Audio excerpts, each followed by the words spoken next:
30 अप्रैल से पहले यूक्रेन पर बहुत बड़ा अटैक है। ये यूक्रेन के अलग अलग शहरों में 20 मिसाइलें दागी गई हैं। निप्रो और उमन में सबसे ज्यादा नुकसान हुआ है। रूसी अटैक में उमन और निप्रो में 5 लोगों की मौत हो गई है। रूसी हमले में उमन की एक इमारत पूरी तरह से तबाह हो गई।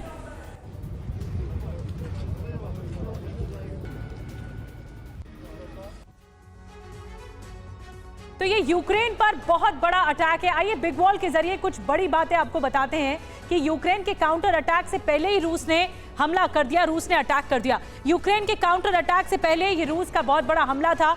इसके अलावा रूस ने यूक्रेन, निप्रो और उमन में मिसाइलें दागी हैं। इन शहरों में ज्यादा कहर बरपाया है। रूस के हमले में उमन की एक इमारत पूरी तरह से खत्म हो गई, तबाह हो गई।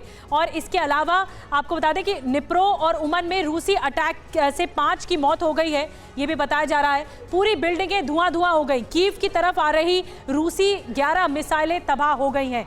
ये खैर काउंटर अटैक है यूक्रेन का। वो क्या हुआ आपको बता रहे हैं। यूक्रेन ने एयर डिफेंस सिस्टम से ये मिसाइलें गिराई हैं जो कि कीव की तरफ लगातार आ रही थी। रूसी अटैक के बाद कीव में एयर अलर्ट जारी कर दिया गया है, ये भी जानकारी मिली है। ये एयर अलर्ट जारी कर दिया गया है और कीव, राजधानी कीव, दरअसल मनीष निशाना तो कीव पर था, निशाना कीव पर था जो कि राजधानी है। और इसीलिए भी और ज्यादा आशंकाएं बढ़ गई हैं कि रूस अटैकिंग पोजीशन पर है। जो आप स्प्रिंग ऑफेंसिव की बात कर रहे थे, ये स्प्रिंग ऑफेंसिव का ही प्लान था शायद।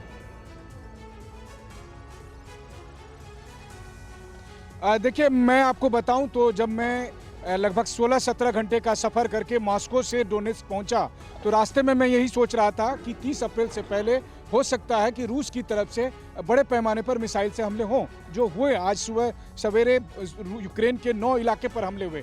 वहीं दूसरी तरफ अगर आप देखें तो जिस तरीके से डोनेट्स्क पर यूक्रेन की तरफ से हमले हुए हैं, ये अब इस बात का प्रमाण है कि इसका मतलब है कि डोनेट्स्क अभी भी यूक्रेनी सैनिकों के रेंज में है। कहा जाता है कि एक बार जब बाखमुत पर और अवदीवका पर रूस का पूरी तरह से कब्जा हो जाएगा तो उसके बाद डोनेट्स्क सुरक्षित हो जाएगा। और इसीलिए बीते कुछ महीनों में रूस लगातार यहाँ पर बाखमुत में कब्जा करने की अपनी कोशिश में जुटा हुआ है ताकि डोनेट्स्क को सुरक्षित करे।